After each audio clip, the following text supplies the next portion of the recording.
Binance is dominating every headline right now. I'm going to tell you guys my opinion on what's going on, what you need to know, the difference between criminal charges and civil charges, and exactly what's happening to Binance and CZ. But more importantly, how this could affect you and our industry at large. So guys, if this sounds good to you, do me a favor, smash the like button, subscribe to the channel if you're not already. This year, I'm gonna give you consistent information about what I'm thinking about the market, what I'm doing in my portfolio, and generally give you my opinion about the major events happening in the crypto space. All right, so let's first start out with, are we on the brink of collapse? Well, not yet, and I'm not really sure what's gonna happen. We've got, of course, the Balaji bets and the hyperinflation bet. What does it mean when Balaji says Bitcoin's going to $1 million? Does that mean that if you have one Bitcoin, you can go buy 4 brand new Lamborghini? The answer is no. Let me know in the comments below if you want me to put a video why that is.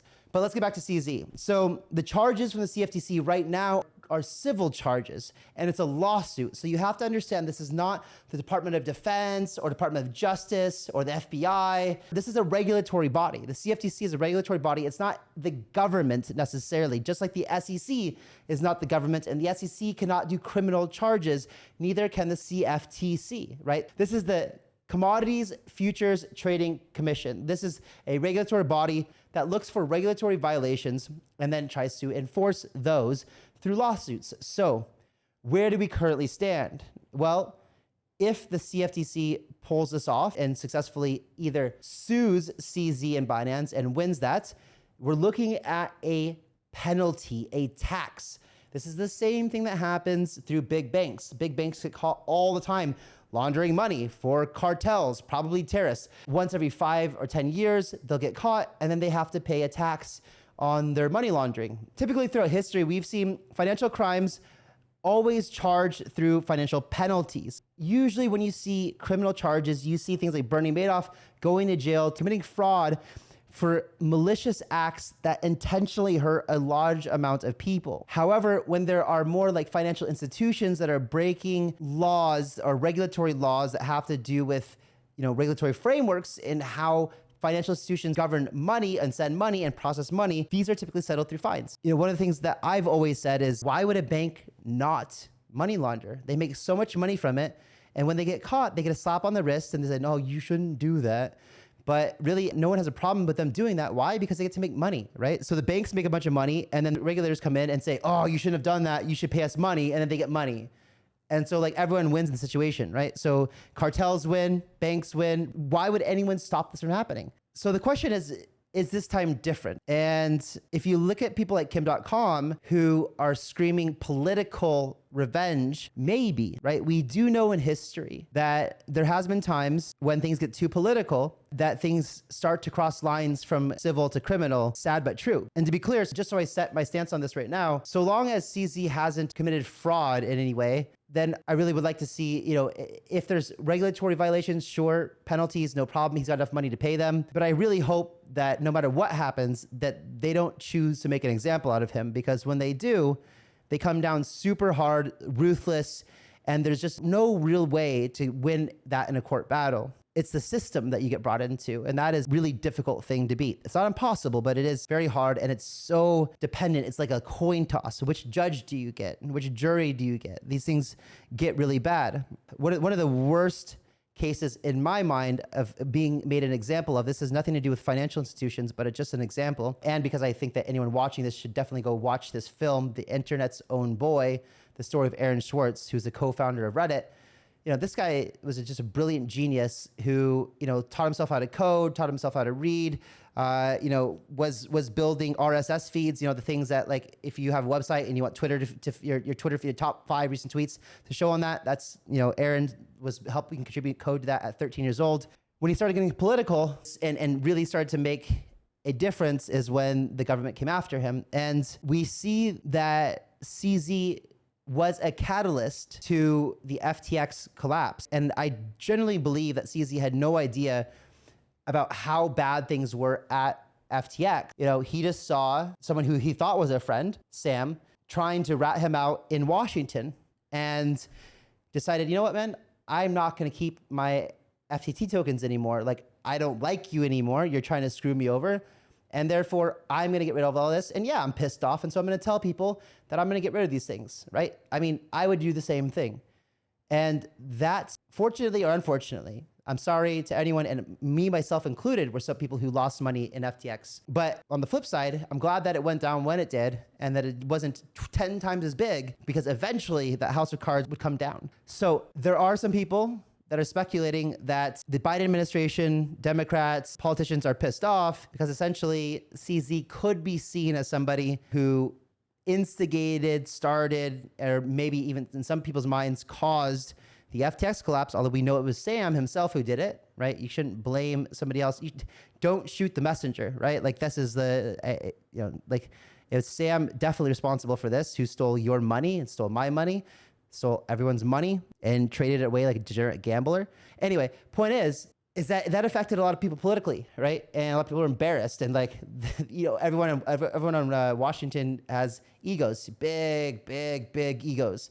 And if you hurt their ego, a lot of people don't know how to handle that, and they just want to lash out and attack you. Most of us grew up in capitalist world, right? And of course, CZ had the biggest target on his back. He runs the biggest company in the crypto space. So in the short term right now, we don't have anything to worry about right now, other than get your money off of exchanges, right? Because I'm not saying that nothing's gonna happen to Binance, and there might be a situation where money's not coming off the exchange for a while. And do you wanna be someone who has your money on, no, not your keys, not your crypto. I don't need to go into this more. We talked about it before. Everyone talks about it. Not your keys, not your crypto. Always custody your own funds. Learn how to do that if you haven't. There's Trezor and Ledger and other hardware wallets. I prefer Trezor. It's just better user experience, but use exchanges for their intended purpose. If you insist on using a centralized exchange, then deposit your money, make your trade, get your money out. Like that's just standard good operating practices. But I'm a decentralization maxi, and you should be too, right? Why do you think there's people who weren't Bitcoin maxis now flip to Bitcoin maximalism? Because of hyperinflation. Because finally, the reason that Bitcoin was invented for censorship resistance, immutability, open, permissionless, public, open to everybody, unconfiscatable. These are the reasons Bitcoin was invented. And you have to be a decentralization maxi to be a Bitcoin maxi. And you have to understand the value and benefits of this. Guys, I don't put out a lot of videos, right? But the ones I do, I put a lot of effort and thought into them. And if you're following me, I do tell you things that I think are great. And I told you about GMX. By the way, I have an affiliate link down below. If you go use GMX, please, like this is the only thing I've ever done on my channel ever. And I'm not even really trying for it, right? I don't even mention it in every single one of my videos, but I happen to mention it this time. So go use GMX. Why? Because it's non-custodial. You don't have to leave your money there. You just hook up your wallet to it whenever you want to trade, doing that. So you're not going to be in a situation like FTX where all your funds are there and you have a chance to lose them. So GMX is awesome, but the point is centralized exchanges, they serve a purpose now. But I'm trying to look at a world where we have grandma-friendly applications, grandma-friendly decentralized exchanges. And right now, I do almost all of my trading. I'm not doing day trading, but when I do trade in and out of position or something like that, I use 1inch. Or if I haven't even done a leverage trade, but if I was going to I would use GMX for sure, right? So that's the point. And this is also the point, is that we saw Celsius get watched out, and we saw, Nexo, who knows? We saw 3AC and everyone that was the darling of the industry. And in CZ, like, I think you're amazing, but I would love to see CZ focus on more decentralized technology. Why? Because if CZ were to build, like, if it really focused on, I think Binance has a DEX, but like nobody uses it, nobody knows about it. But if you really put time and attention into creating a truly decentralized exchange and made it into a protocol where it just operated and it can never be shut down, then that market cap could grow enormously, right? And as a creator, you're entitled to keep some tokens from an ecosystem like that, and you can get super rich. This is what token economies and crypto projects are all about. And I would love to see all of us move into that mindset, our principles first approach, and remembering why we're here in the first place. So in my opinion, we shouldn't be idolizing centralized figures, people who are promoting centralized crypto companies. We should be championing projects that are working on decentralized technology. This is the purpose of why we're here. So what does that mean? And could there be more from this? Yes, there could be more from this. After reading through all of the Binance stuff, it does seem like there are rumors about maybe worse things happening, and those are criminal charges. And so could CZ be looking at criminal charges? Maybe, I don't know. But if that happens, what does it mean for the industry? What does it mean for you? that means that CZ might maybe facing some jail time. I don't know. And for his sake, I hope not. But people talk about Binance and Tether being two of the biggest things that could happen to our space that could take it down, where Bitcoin goes to $1,000, something horrific like that.